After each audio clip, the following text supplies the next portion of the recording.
Hello, good morning students. मैं प्रवेश शर्मा। आज का हमारा टॉपिक है गृह विज्ञान शिक्षण में सहायक सामग्री। तो आज हम आइए बात करते हैं accessory articles teaching in home science के विषय में। कोई भी बात या तथ्य जब बच्चों को मौखिक रूप से ऐसे ही समझा दिया जाता है तब उसका उतना प्रभाव नहीं पड़ता है। सैद्धांतिक रूप से बताई गई गृह क्रियाओं का वर्णन ना तो छात्राओं में उन क्रियाओं को स्वयं करने की कुशलता उत्पन्न कर सकता है और ना ही यथार्थ ज्ञान के रूप में परिवर्तित हो छात्राओं के वास्तविक जीवन में सहायक हो सकता है। तात्पर्य यह है कि मौखिक शिक्षण छात्राओं को केवल गृह संबंधी तत्वों की सूचना मात्र ही दे सकता है। तो सबसे पहले हम देखते हैं इसका इंट्रोडक्शन। शिक्षण कार्य को स्वाभाविक, मनोरंजक और उपयोगी बनाने के लिए जिस विषय वस्तु या फिर अनुकूल सहायक सामग्री का उपयोग किया जाता है उसे शिक्षण सहायक सामग्री कहा जाता है। गृह विज्ञान शिक्षण में सहायक उपकरण वांछनीय नहीं परंतु अनिवार्य हैं, बल्कि अनिवार्य हैं। इसके अतिरिक्त प्रारंभिक कक्षाओं में जब छात्राएं छोटी होती हैं तो उनका ज्ञान सीमित होता है, इसलिए सिर्फ मौखिक पाठन द्वारा गृह संबंधी विभिन्न वस्तुओं और क्रियाओं, शिल्प गृह तथा शास्त्र का वास्तविक ज्ञान प्राप्त नहीं कर सकती। उन्हें तो गृह तथ्यों का सच्चा ज्ञानार्जन प्रत्यक्षीकरण द्वारा ही कराया जा सकता है। प्रत्यक्षीकरण में वस्तु, घटना अथवा क्रिया का विभिन्न ज्ञानेंद्रियों द्वारा निरीक्षण करके पूर्व अनुभव के आधार पर छात्राएं विवेचन करती हैं और उसके परिणाम स्वरूप उनमें नवीन प्रत्ययों कॉन्सेप्ट्स का सृजन होता है। ये प्रत्यय जब मस्तिष्क में सुव्यवस्थित एवं सुनियंत्रित हो जाते हैं तब ज्ञान रूप धारण कर उनकी जो मानसिक वृद्धि करते हैं और विचार शक्ति तथा क्रियात्मक शक्ति की उत्तेजना देते हैं। यदि शिक्षिका छात्राओं को आंख की बनावट और उसकी क्रिया का बोध कराते हुए उदाहरण के लिए किसी भी पशु की आंख के चित्र का वर्णन प्रस्तुत कर दे और मॉडल उनके सामने प्रस्तुत कर दे या फिर श्याम पट्ट रेखा चित्र आदि का प्रयोग करे तब उनको स्पष्ट और शुद्ध ज्ञान हो जाता है। क्योंकि ये विषय गृह विज्ञान है तो यहाँ पर हम दो तरह की वस्तुओं का भी जो है आपके सामने प्रस्तुत कर रहे हैं कि दृश्य सामग्री और श्रव्य सामग्री, ऑप्टिकल एड्स और ओरल एड्स।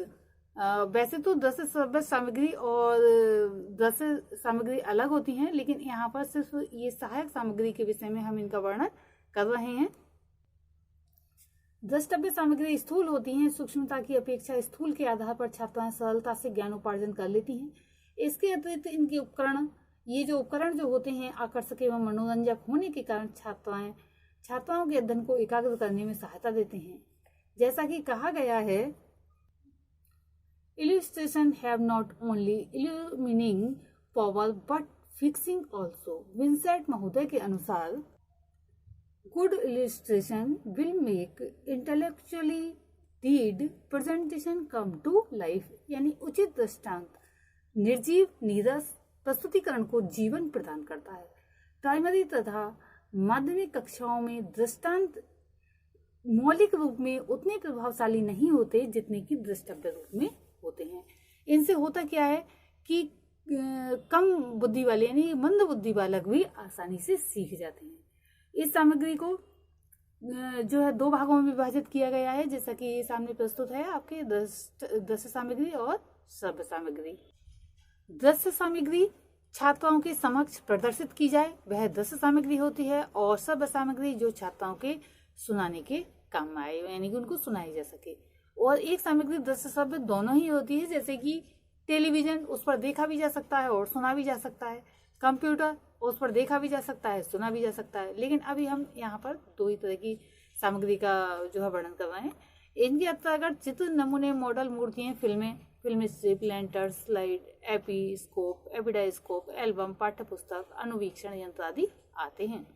तो सबसे पहले हम बात करते हैं चित्र की। पिक्चर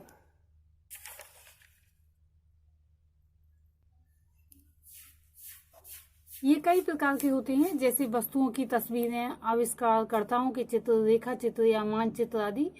गृह विज्ञान शिक्षण में रेखा चित्र और अन्य चित्रों का विशेष महत्व है। गृह विज्ञान शिक्षण का जैसे कि पहले बताया था कि अलग कक्ष होना चाहिए, जो इससे पहले की वीडियोस थी उसमें जो है प्रयोगशाला के विषय में भी बताया गया था। शरीर के विभिन्न अंगों और प्रणालियों के रंगीन चित्र, आविष्कारकर्ताओं और अनुसंधानकर्ताओं के चित्र, मकान की सजावट के चित्र, बीमारियों के प्रसार और बचाव के प्रदर्शन करने वाले चित्र, भोजन के विभिन्न तत्वों और उनके साधनों के चित्र तथा सिलाई कढ़ाई के चित्र टंगे रहने चाहिए। ये चार्ट या भांति भांति के चित्र जब निरंतर कमरे में टंगे रहते हैं तब उस कमरे में प्रवेश करते ही छात्राओं की प्रवृत्ति गृह विज्ञान के विभिन्न विषयों की ओर स्वयं ही आकर्षित हो जाती है। कमरे में उतने ही चित्र टांगे जाने चाहिए जितनी वहां पर आवश्यकता हो। ऐसा ना हो कि अनावश्यक रूप से चित्र टांग दिए जाएं और उसकी व्यवस्था ही खराब लगने लगे। ये विषय को रुचिपूर्ण एवं बोधगम्य बनाने में बहुत सहायक होते हैं। ये विषय को सूक्ष्म से स्थूल, सैद्धांतिक से व्यवहारिक, नीरस से सरस रूप में परिवर्तित कर देते हैं। जिन वस्तुओं को हम छोटा या बड़ा आकार करने के कारण, बहुत भारी होने के कारण या फिर कक्षा में कुछ किसी भी कारण से नहीं ला सकते, उनके चित्र दिखाकर या चित्रों को दिखाकर उनके ज्ञान में वृद्धि कर सकते हैं। जैसे कि वैक्यूम क्लीनर, बिजली की कपड़ा धोने या निचोड़ने की मशीन, बर्तन धोने की बिजली की मशीन, रेफ्रिजरेटर, रेडियो तो लाया जा सकता है, लेकिन फिर भी कभी कभी ऐसी व्यवस्था होती है कि उसको नहीं लाया जा सकता। उस स्थिति में हम छात्राओं को दिखा सकते हैं। छोटी कक्षाओं में इन चित्रों का प्रयोग विशेष रूप से करना चाहिए। मच्छर, मक्खी आदि के बारे में बोध कराते समय रेड क्रॉस के चार्ट, जो मक्खियां, मच्छर या जो भी चीज से बचने के उपाय आदि हैं, उस विषय में उन्हें जो है गहराई से अध्ययन करा सकते हैं। घर की सजावट के चित्र दिखाकर और उसकी प्रशंसा करके छात्राओं में सुंदर और सुव्यवस्थित तथा सजे घरों या कमरों की तस्वीरें दिखाकर उनमें इन भावों को उत्पन्न किया जा सकता है। ये चित्र गृह शिक्षण या गृह विज्ञान शिक्षण में कितने सहायक होते हैं, इनका अनुभव शिक्षकों को तभी पता हो पाता है जब वह इनका उचित प्रयोग करके शिक्षण कार्य करते हैं। गृह विषय बहुत सी सूक्ष्म बातें बिना शिक्षक की बताए ही चित्रों द्वारा छात्राओं को स्पष्ट हो जाती हैं। अतएव ये शिक्षण के कार्य को सरल करने तथा शिक्षण उद्देश्यों की पूर्ति करने में बहुत ही सहायक होते हैं। जैसा कि ये आपके सामने प्रस्तुत है व्यवस्थित घर का दृश्य, तो ये शिक्षण कार्य में बहुत ही उपयोगी होते हैं। उत्तम चित्रों के गुण: कक्षा में विषय विकास हेतु जो चित्र दिखाए जाएं वे काफी बड़े होने चाहिए जिससे संपूर्ण कक्षा उसको स्पष्ट रूप से देख सके। उनका आकार कम से कम 15x9 इंच होना चाहिए, अन्यथा पीछे बैठी छात्राओं को वे चित्र साफ नहीं दिखाई देंगे।